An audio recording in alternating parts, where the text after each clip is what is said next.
La cohesión del self, metaterapéutica de un nuevo enfoque en psicoanálisis. Mario González Velázquez. 4. El desarrollo del self. El self es el centro de la personalidad del individuo, o dicho de otro modo, es el centro del universo psicológico. Se conceptualiza como una abstracción psicoanalítica muy próxima a la experiencia y se concibe como un contenido psíquico, no como una instancia de la mente. Es en realidad una estructura psicológica porque constituye en el interior de la persona la base de sentimientos de bienestar y autoestima, y porque está caracterizada con energía instintiva, libido narcisista, de tal manera que es duradera y constante, o sea, que tiene continuidad en el tiempo. Kohut llegó a afirmar que el constructo teórico self era indefinible en su naturaleza. Así lo recordó Gómez al explicar dicho concepto utilizando un contexto experiencial referido a la popular expresión yo me dije a mí mismo. Hablar consigo mismo, dice este último, es una realidad palpable que, indefinible en su naturaleza, nos permite percibir un centro en nuestra personalidad, a la cual podemos dirigirnos en nuestras conversaciones interiores. Y afirma, en consecuencia, que esa vivencia interior de nosotros mismos es la definición del self. Como ya se explicó en el capítulo anterior, para comprender bien el concepto de self, es indispensable no superponerlo al concepto de yo de la teoría estructural y tripartita, pues este último se refiere a un nivel distinto de abstracción, relacionado con áreas más restringidas de conducta y aplicable más que todo a comportamientos que comienzan con posterioridad a la unificación del self. Freud sentó las bases para el futuro desarrollo conceptual del self cuando publicó Introducción al Narcisismo, como también se había anotado anteriormente.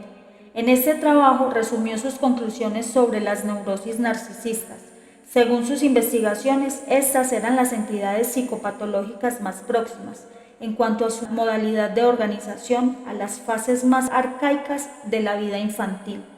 Y así como él dedujo, a partir del análisis de la psicopatología adulta, los rasgos esenciales del funcionamiento psicológico infantil, aunque modificados por el proceso de maduración, otros analistas han dicho inferir las fases del desarrollo más temprano de la mente a partir del estudio de las neurosis narcisistas. Freud pensó además que el examen de las relaciones objetales era fundamental para la comprensión de la psique en el estadio más primitivo de indiferenciación, pero no alcanzó a desarrollar un esquema suficientemente claro o este no pudo entenderse posteriormente a causa de la ambigua terminología, en particular la expresión el yo, que debería traducirse como self en todos sus trabajos anteriores al año 1923, según el estudio realizado por Hartman citado anteriormente. Desafortunadamente, a pesar de que Hartman delimitó el concepto de self dentro de la obra freudiana, en sus trabajos lo aplicó exclusivamente a la totalidad de la persona, restándole sentido psicológico profundo.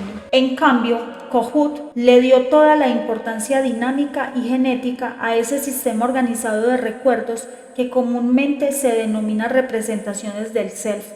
O sea, que concibió este término como la organización perdurable de la personalidad alcanzada en el curso del desarrollo, y al mismo tiempo le dio el sentido de eje de la evolución psicológica y de estructura supraordinada.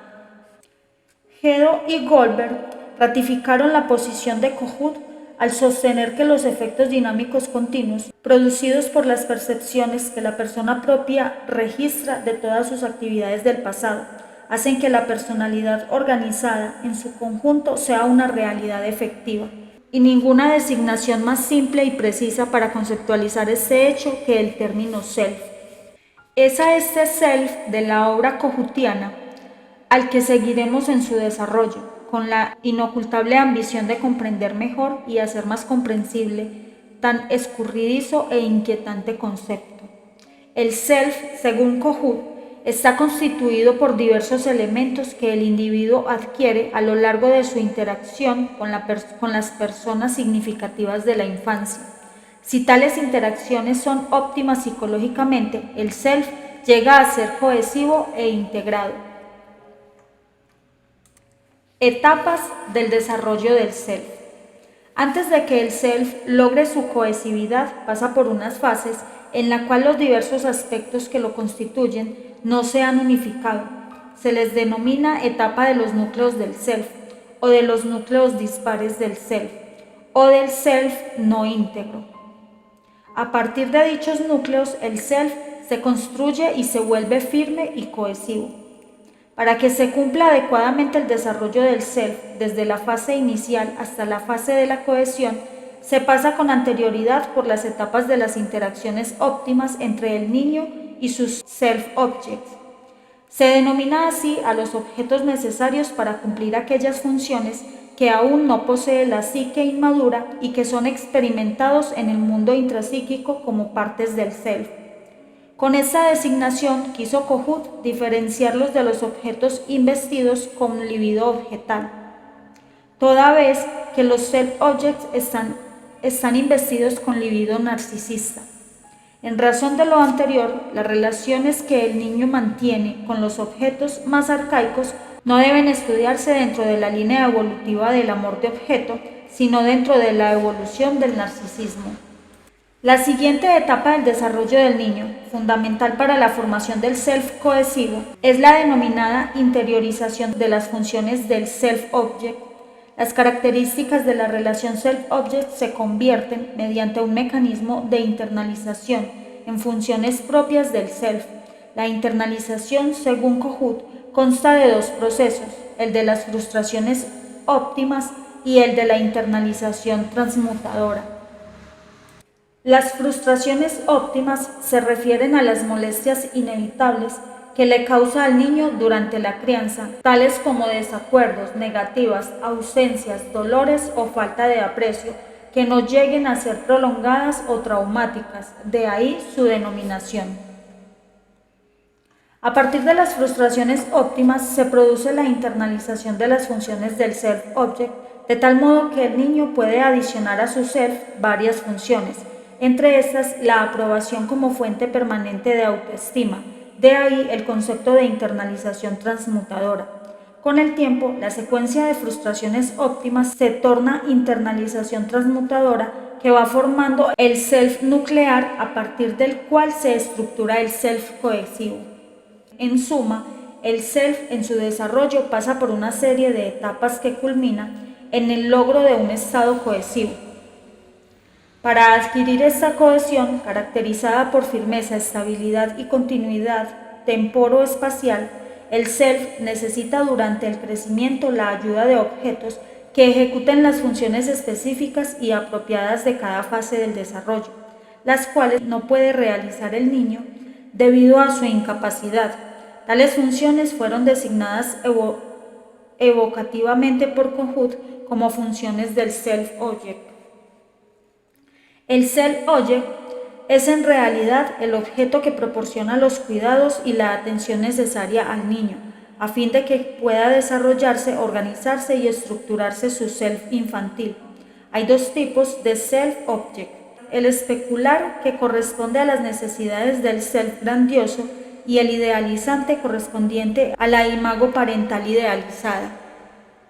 El primero cumple las funciones de confirmar y responder a la sensación de vigor, grandiosidad y perfección innata del niño. El segundo sirve como fuente de tranquilidad, orientación y dirección. Aunque estas funciones fueron descritas separadamente, en realidad pueden ser ejecutadas por la misma persona en momentos diferentes y además pueden responder a múltiples necesidades, desde las relaciones fisiológicas básicas iniciales hasta las más complejas exigencias de la edad adulta. Las etapas evolutivas del self, ya descritas cualitativamente, podrían delimitarse en el curso del desarrollo, según Hedo y Goldberg, de la siguiente manera. Etapa 1. De los núcleos parciales o dispares del self, desde el nacimiento hasta el comienzo de la diferenciación cognitiva del self respecto del objeto. Etapa 2. Self grandioso e imago parental idealizada, desde el inicio de la diferenciación cognitiva del self y el objeto hasta la integración de los núcleos parciales o dispares y el establecimiento de la relación del self con los self-objects arcaicos. Etapa 3. consolidación del self cohesivo, desde la integración de los núcleos dispares y el establecimiento de la relación con el self, con los self-objects arcaicos, hasta la separación y cohesión del self e inicio de la formación del superyo, separación entre ello y yo, liquidación del complejo de Edipo. Cada etapa cuenta con mecanismos de defensa típicos que pueden jerarquizarse de acuerdo con los postulados freudianos. Las vicisitudes del instinto o destino de las pulsiones se desarrollan gradualmente durante la etapa 1, en la cual la mente incipiente funciona según el modelo de arco reflejo y el mecanismo típico es la represión primaria, evitación automática del placer. En la etapa 2 se añaden los mecanismos de proyección e introyección, los cuales solo pueden establecerse cuando se produce en forma irreversible la diferenciación cognitiva entre el self y el objeto. En la etapa 3, una vez que el self queda definido como unidad psicológica, se torna imposible atribuir los impulsos peligrosos a los demás como modo típico de defensa, por lo cual, a partir de ese momento y hasta la interiorización de las normas morales, la defensa primordial es el aislamiento de afecto o la desmentida de las realidades perturbadoras. La represión secundaria y la sublimación se basan en el conocimiento previo y la aceptación de valores e ideales superiores, por lo cual solo se agregan al repertorio defensivo después de la formación del superyo. Más allá del peligro de activación regresiva, la barrera de la represión se ha estabilizado. Los nuevos peligros procedentes de las pulsiones serán enfrentados mediante la renuncia, sin recurrir a los esfuerzos defensivos. La noción del self, por un lado, y las del ello, yo y superyo por otro, así como la personalidad e identidad, pertenecen a diferentes niveles de abstracción en el proceso de formación de conceptos. Las nociones de personalidad e identidad son útiles en un sentido general, pero no son oriundas del psicoanálisis, sino que pertenecen a un marco teórico diferente, mucho más relacionado con las descripciones del comportamiento social y de la interacción con los demás, que con las deducciones de la psicología profunda. El ello, el yo y el superyo son en psicoanálisis las instancias derivadas de una abstracción específica lejana de la experiencia, es decir, de un nivel elevado que permite concebirlas como pertenecientes a un sistema o aparato psíquico. El self se conceptualiza como una abstracción psicoanalítica de nivel muy próxima a la experiencia, como un contenido psíquico. El self, tal como se precisó desde el principio del capítulo, no es una instancia de la mente, sino una estructura interna caracterizada con energía instintiva, duradera y con continuidad en el tiempo. Con toda estructura psíquica posee localización en el psiquismo y por ende tiene diversas y contradictorias representaciones, no solo dentro de las instancias del aparato psíquico, sino también conscientes y preconscientes. Al igual que las representaciones de objeto, el self es un contenido psíquico, pero no es ninguno de los constituyentes mentales, es decir, ninguna de las instancias. No puede entenderse por medio del modelo tripartito o tópico, sino mediante un modelo propio, en directa conexión con la evolución de la libido narcisista, de la cual deriva su energía. Constitución del self. Un self cohesivo está conformado por tres elementos constitutivos fundamentales, a saber, 1. El polo de las ambiciones, del cual emanan los esfuerzos básicos por el poder y el éxito. 2. El polo de los ideales, que agrupa los valores e ideales fundamentales. Y 3. La zona intermedia de las habilidades y destrezas, que contiene los talentos y se activa gracias al arco de tensión que se establece entre los dos primeros, o sea, entre el polo de las ambiciones y el de los ideales. El polo de las ambiciones se origina a partir de algunas actividades especiales de los padres que ofrecen al niño una confirmación incuestionable de su dignidad. Este funcionamiento de los padres como un eco de admiración y aprobación hacia el self que se está desarrollando es experimentado por el niño como propio, es decir, como si tuviera control sobre él, tal como lo tiene sobre las diferentes partes de su cuerpo. El padre es entonces un self-object, ya que su actividad como espejo engrandecedor refleja la estima hacia el niño, sin que éste deje de vivenciar las primeras relaciones como inmersiones dentro de su mente. Al internalizarse el self-object sustentador, se desarrollan las funciones del self y se crea la estructura de la propia estima. Como lo aclaran Ball, tal estructura es posible gracias a que la autoestima, función intrapsíquica, reemplaza la relación con el self-object especular, función interpersonal. El polo de los ideales constituye la otra influencia fundamental en el desarrollo del self y se origina en la necesidad del niño de vivenciar la función como un objeto grandioso, tranquilo, dulce y perfecto. El self-object con estas características se configura como la imago parental idealizada que funciona como una fuente de fortaleza para el incipiente self. Tal configuración, al permitir la función omnipotente e idealizadora, no solo genera los valores e ideales, sino que acrecienta y posibilita la participación del self en su perfección y grandiosidad, desarrollándolo aún más e impulsándolo hacia la cohesión. La zona de las habilidades y destrezas funciona también como otro polo. Según Gómez, su desarrollo se ve notoriamente incrementado por otra experiencia del niño con los self-object que Kohut denominó doble función alter ego, por medio de la cual el infante vivencia el self del padre como si fuera su propio self. Esta identidad en lo esencial, humanidad o generosidad, se logra a través de una etapa intermedia en la cual el niño, mediante un acompañamiento silencioso de sus padres durante las labores cotidianas, aumenta sus destrezas y descubre sus talentos, a la vez que construye la base para las experiencias de la edad adulta que se caracteriza por el compañerismo, la alianza, el compromiso y la solidaridad con otros seres humanos, grupos, conglomerados o instituciones. Sin embargo, la estructura del self es esencialmente bipolar en su configuración psicológica. Un polo representa la grandiosidad arcaica, polo de las ambiciones, y el otro representa las arcaicas idealizaciones internalizadas, polo de los ideales. El primer self o self nuclear tiene entonces un polo de las ambiciones que trata de convivir afanosamente con el polo de los ideales a través de los talentos y destrezas. El self adulto, ya evolucionado, mantiene igualmente la cohesión psicológica, creado por el polo de las ambiciones en su lucha por vivir de acuerdo con el polo de los ideales, a través del esfuerzo de los talentos y habilidades, en lo que Kohut llamó un programa de acción.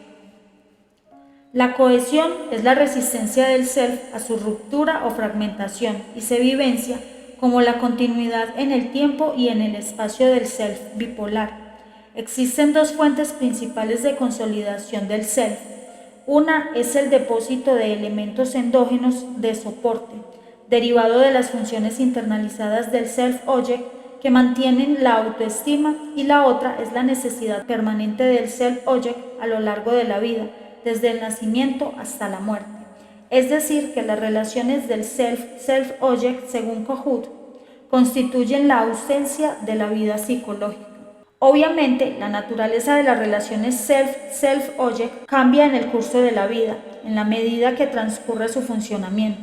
Partiendo de las arcaicas relaciones con los self-object, a lo largo de una línea de desarrollo, se supone reconocer las relaciones adultas con los self-object cuando alguien restablece nuestra autoestima perdida pasajeramente, mediante una respuesta de resonancia empática. Así, la admiración de otro adulto, o el apaciguamiento reconfortante, o el oportuno espejamiento restauran el equilibrio menguado. A lo largo del desarrollo del self, este va aprovisionándose de relaciones con el self-object para poder mantener su cohesión e integridad. En la etapa oral, son especialmente importantes las interrelaciones de aprobación, admiración, calma y función, las cuales se requerirán toda la vida y se buscarán en las nuevas relaciones con el self-object. En la etapa anal, El niño necesita respuestas en espejo de su self-object parental en relación con sus logros en el entrenamiento esfinteriano, de tal manera que estos sean suficientemente valorados. En la fase edípica, la respuesta del self-object que el niño necesita es de admiración por sus proezas sexuales y expresiones afectivas, y de orgullo por el vigor y la creatividad manifestadas. En la adolescencia, el encuentro con el self-object continúa proporcionando experiencias de apoyo, pero existe además una necesidad de despejamiento ante sus actividades creativas y de contacto íntimo con el self-object idealizado. En la adultez, los encuentros self-object siguen abasteciendo la propia dignidad a través de la resonancia empática. Y en la vejez, de nuevo se necesita dicha resonancia ante los logros obtenidos en la vida y frente al valor que requiere la cercanía de la muerte. El self mantiene su cohesión gracias al fortalecimiento de sus constituyentes, al firme sentimiento de aprecio y apoyo, a la clara orientación de los propios valores que actúan a manera de brújula a lo largo de la vida, y a la capacidad para utilizar las habilidades y talentos en la búsqueda y cumplimiento de los programas de acción, que pueden ir desde mantener una familia, administrar un negocio, escribir un libro o cuidar un paciente grave. Los constituyentes del self varían y difieren considerablemente en cuanto a fortaleza de una persona a otra.